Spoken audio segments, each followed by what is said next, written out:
Good morning, my name is Lorrie. Welcome to my channel. We are quilters. It is Friday, Blabfest Day. I have 8 quick topics that are sometimes loosely related to quilting, but related to quilting nonetheless. Honey is pouting, so she is not in the window at the moment. She was there just a moment ago, and now she's mad because I didn't bring her outside. But I can't trust her to not knock over the camera. And since the camera is my phone, I don't think that's a good plan. Let's get on with our 8 topics for today.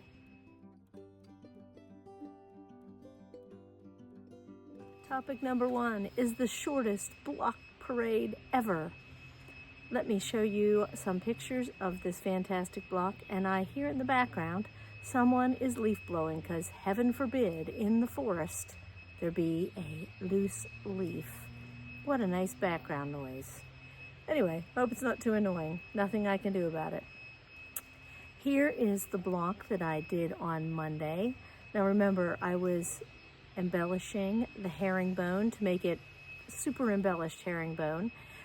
I did decide after doing that first row that I did on Monday's video, and they were going opposite directions. I decided to make 2 of these rows going either up or down like this. I think I like that better. And the variations, I like that better on, this makes this plain block that was all that rust colored look very fancy schmancy. So that's it, the whole block parade.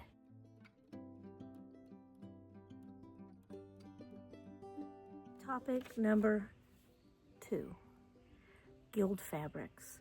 So this week I guess it was last week. Last week at our guild meeting, they had bring fabrics, make a donation. So I took advantage of that and I picked up some fabrics. Some of them I have added to Project Box. I tried to behave myself. I have a lot of fabric.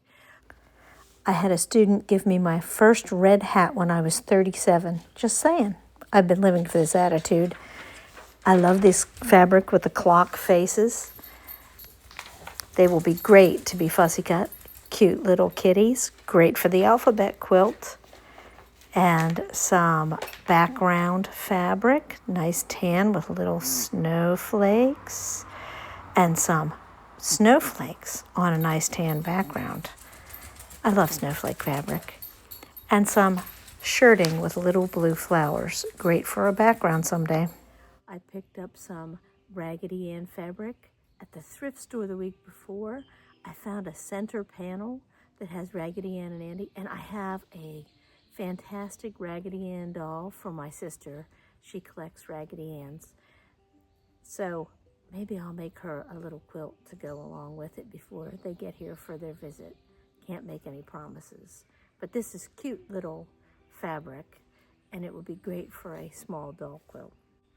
I also added fabric to the rainbow quilt that I am making with Pat Sloan's Grandma's Kitchen pattern. Boy, that's a tongue twister. Say that fast several times.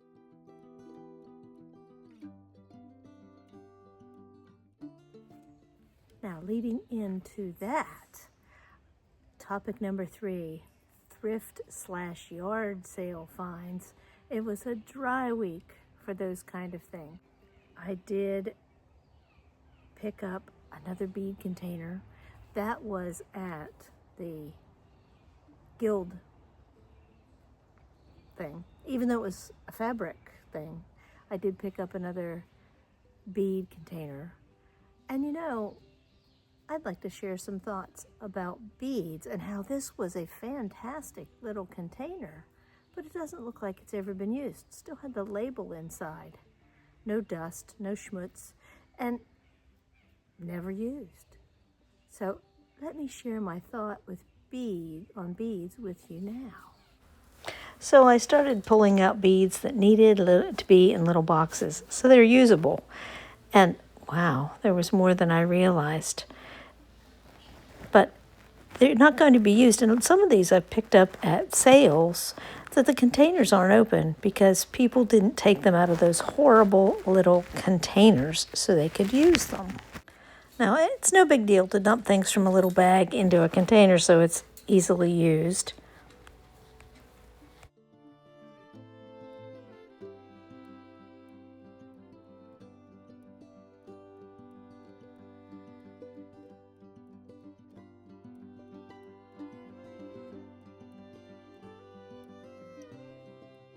Some of the things in the baggies were on a string, and nobody uses beads on a string. They need to be taken off the strings if you're going to truly use them, unless you're using them already on a string to make a bracelet or a necklace. So I put these in a container. You have to be careful they don't go everywhere.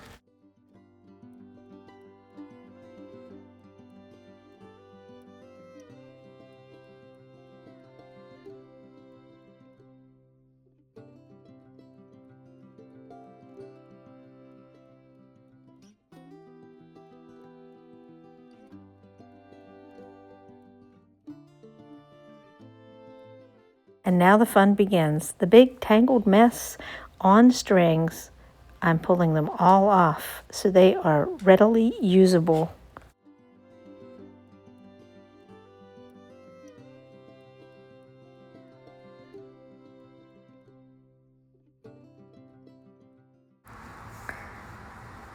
This package was a disaster waiting to happen. It has a ridge inside. Somebody had opened a little corner, maybe used one bead, and then never used any more out of it again.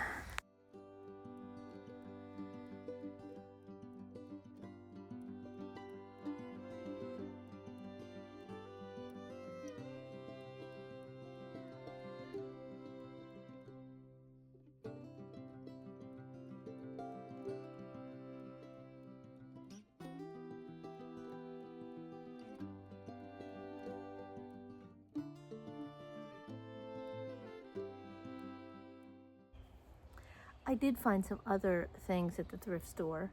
I found some fantastic variegated pearl cotton thread, and I also found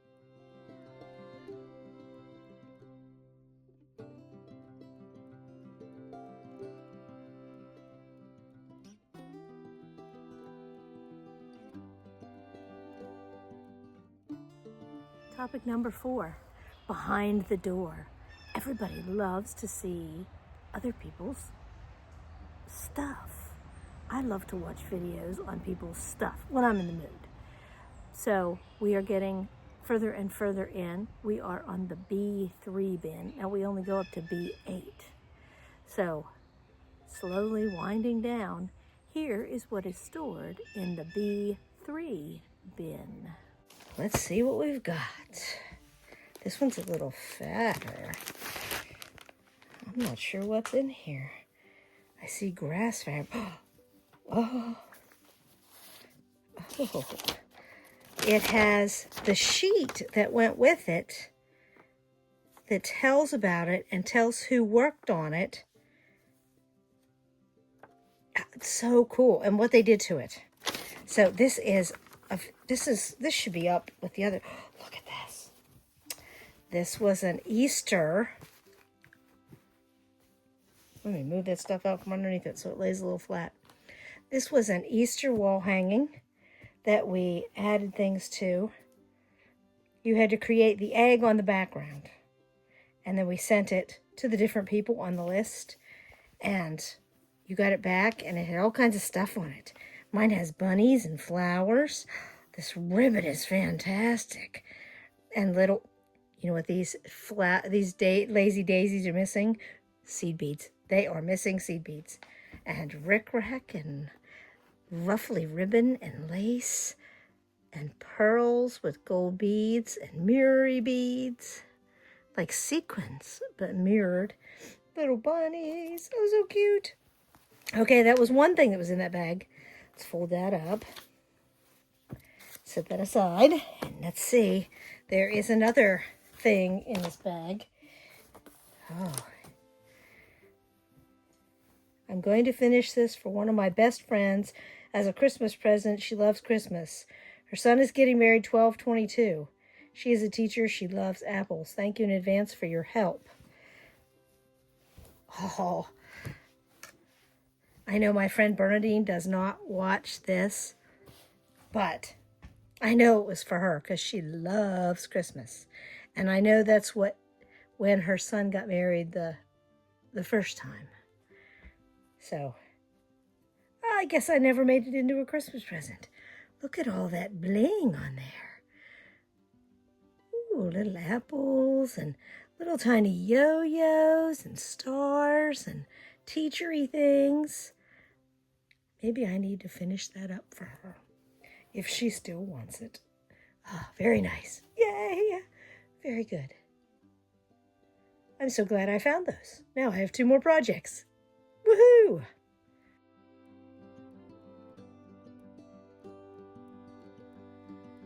Topic number 5. Oh, it's time for a confession.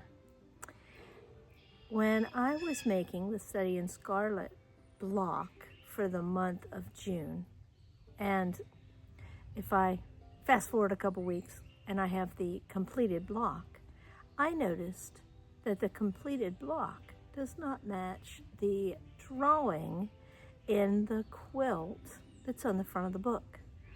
I changed some of the flying geese colors without even realizing it. So, like I will say in the video in the future, you can change up the block just by changing your fabric placement.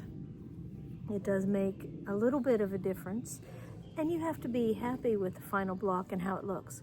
But the purple X of the cathedral window, or it's kind of like a crosshatch, is still very vibrant and strong because I used dark colors for those parts. Here's a little side-by-side comparison. You can see the hourglass blocks and the flying geese. Topic number 6, hand embroidery. I haven't been getting a lot of things done this week, but I did get a little bit of hand embroidery done. I love how this little dragonfly turned out so far.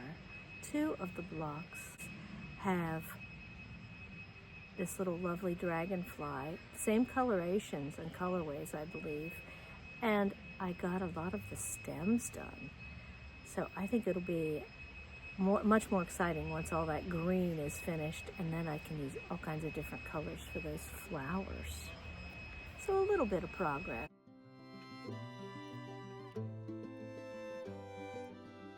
Topic number 7, book or magazine. I still have lots of magazines to share, but I really wanted to share this book.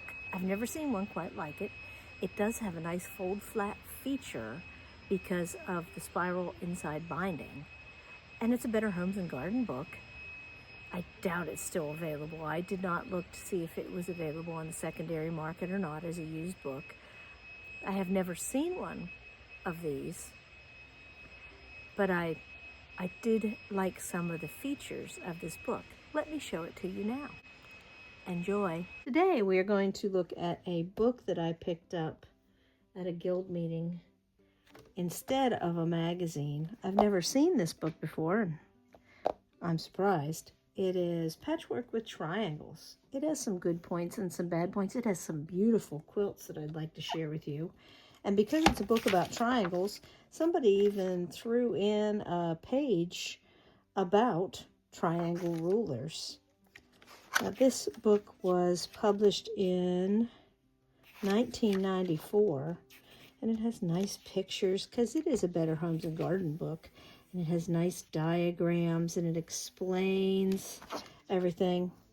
It also has templates because it was in the 90s. It has a cutting scheme, so you can cut, but a lot of things are in eighths. It has lovely charts. It took me a while to figure out how their charts work because they put the directions for the charts in the back instead of in the front. And nowhere in the beginning does it tell you where the charts are. So once I figured out how their charts work, this was fantastic. And they also have the quilt in several sizes. Let me get to some pictures because that's what you're interested in. They have pictures, and then they have variations of colors for every project that's in here. This is why I picked this book up, because it has a coloring page for every quilt. And you can lay that on your printer, make a copy, and color to your heart's content. Then it shows some variations and settings for every quilt. All kinds of goodies. There's star pillow.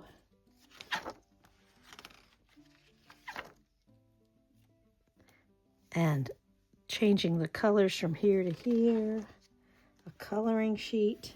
And then setting variations. A table runner. Another a shoemaker's puzzle quilt. But this one has very interesting angles and pieces. 7/15 is the size to cut for the cutting scheme if you are cutting with a rotary cutter. So rotary cutters hadn't caught on at this point, and I think the quilts are beautiful, but I would have to resize. And I love the color pages.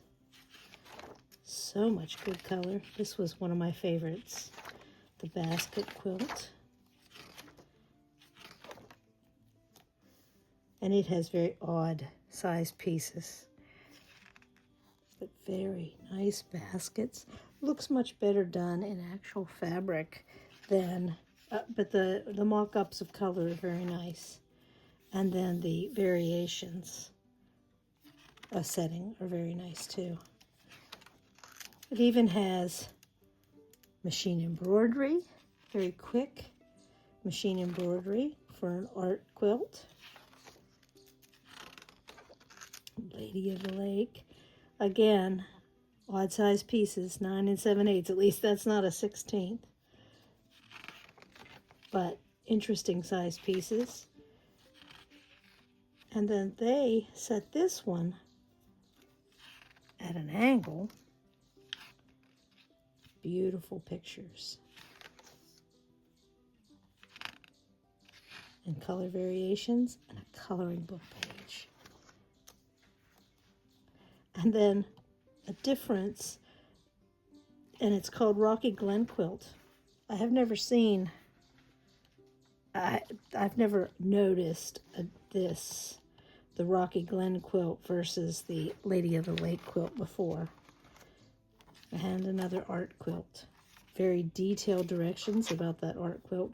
And here are the directions for using the cutting charts here in the appendix. So, interesting little book. I'm going to keep it because of those coloring book pages. Those are so nice. And because of that basket and Lady of the Lake quilt. Love it, love it, love it. It was a good buy for just a few cents. Hope you enjoyed my little book look through. You might have this in your collection. Let me know. Do you have any books like this that you love for just part of the book?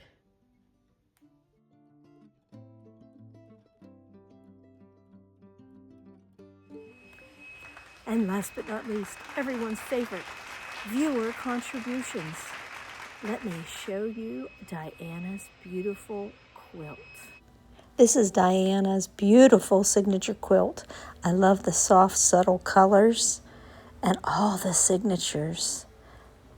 What a great job. Here's a row up close. You can see that it's beautifully tied. Nice work, Diana. Thank you, Diana, for sharing it with us.